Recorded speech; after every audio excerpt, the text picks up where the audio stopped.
Bonjour à tous et bienvenue dans votre journal des produits de bourse de l'Upstat du mercredi 12 juin. Le marché parisien termine la séance dans le rouge à moins 1,39%, proche des 3800 points à 3810 points. Et le CAC 40, comme le reste des marchés boursiers internationaux, s'inquiète pour la croissance mondiale. Le marché parisien se retrouve également pénalisé par l'incertitude sur la pérennité de l'aide de la Fed. Et du côté des valeurs sur la côte parisienne, eh bien, le secteur automobile repart à la baisse à moins 4,09% pour Renault.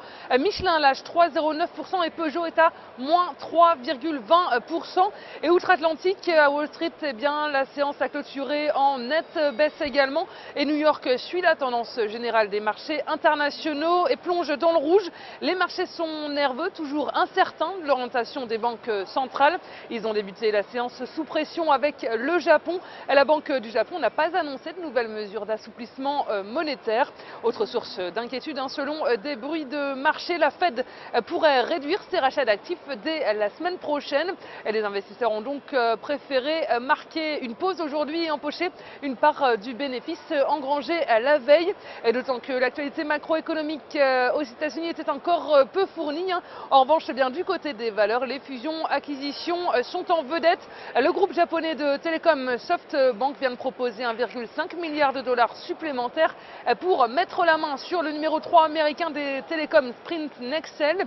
À suivre aussi une offre de rachat du groupe alimentaire Dole Food à plus de 12 dollars par titre. Et puis la liste noire continue pour Boeing. Le 787 Dreamliner de Japan Airlines a été contraint de rejoindre Tokyo juste après le décollage suite à un problème apparemment lié au système anti-glaçage. Et à noter également, toujours du côté des valeurs américaines, Google aurait bouclé le rachat de Waze, la start-up israélienne spécialisée dans la cartographie.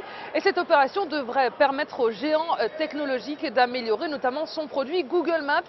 Et un tour du côté des devises, l'euro est en hausse face au dollar dans un marché toujours en alerte face aux banques centrales.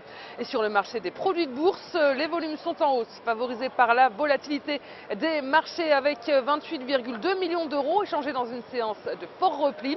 Et selon la répartition par type de produit, les certificats sont en rebond à 85% des échanges, les varants sont à 15% et du côté des transactions, les certificats représentent 76% des échanges, les varants sont à 24% et la répartition des transactions par sous-jacent nous indique que les indices sont en hausse avec 44% du marché tandis que les actions sont à 54%.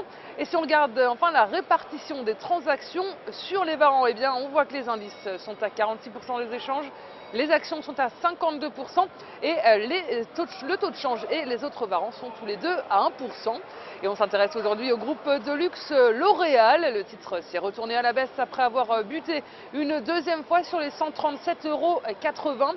Le mouvement de repli s'est accéléré suite au franchissement du support à 131 € et la valeur évolue désormais en dessous de ses moyennes mobiles à 20 et 50 jours. Et enfin, l'orientation négative du RSI milite également pour une poursuite du repli.